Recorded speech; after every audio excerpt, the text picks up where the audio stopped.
Did you know? Scientific evidence supports the effectiveness of medication-assisted treatment in criminal justice populations. Yet a recent national survey found that only about half of drug courts offered these medications in their programs, and many drug courts prohibited them.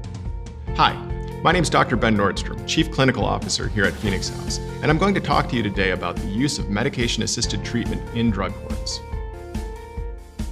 Research on the effectiveness of medication-assisted treatment has exploded in the last few years, yet controversy still remains in many treatment communities, including our drug courts.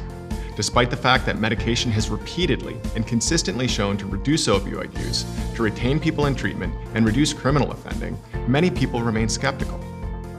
The bias against the use of medication and addiction treatment hurts those that we serve, and it stems from a lack of knowledge. And this is where we can help. So, how do medications work? Well, to put it simply, the use of medication for opioid use disorders seeks to interrupt the addiction process by chemically occupying the relevant receptors in the brain so they no longer respond to the use of opioids, like heroin or oxycodone. When the medication is administered correctly, patients do not become intoxicated or euphoric, and they don't experience cravings or withdrawal. When treated properly, patients are capable of engaging in most daily activities, including employment, school, or childcare, without experiencing debilitating symptoms or cognitive impairment. Most importantly, if patients receive a sufficient dose of medication, they shouldn't experience cravings for opioids or become intoxicated if they ingest illicit opioids.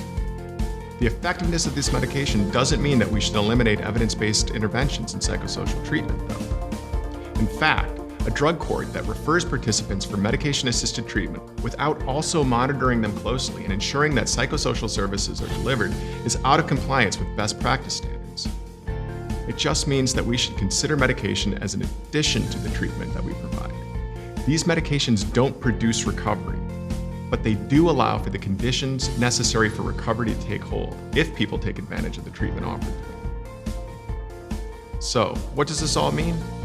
Well, best practice standards require drug courts to permit the use of medication-assisted treatment in appropriate cases, to obtain expert medical consultation on medication-assisted treatment when available, to make a fact-sensitive inquiry in each individual case to determine whether medication-assisted treatment is medically indicated or necessary in the participant, and to explain the court's rationale for permitting or disallowing the use of medication-assisted treatment.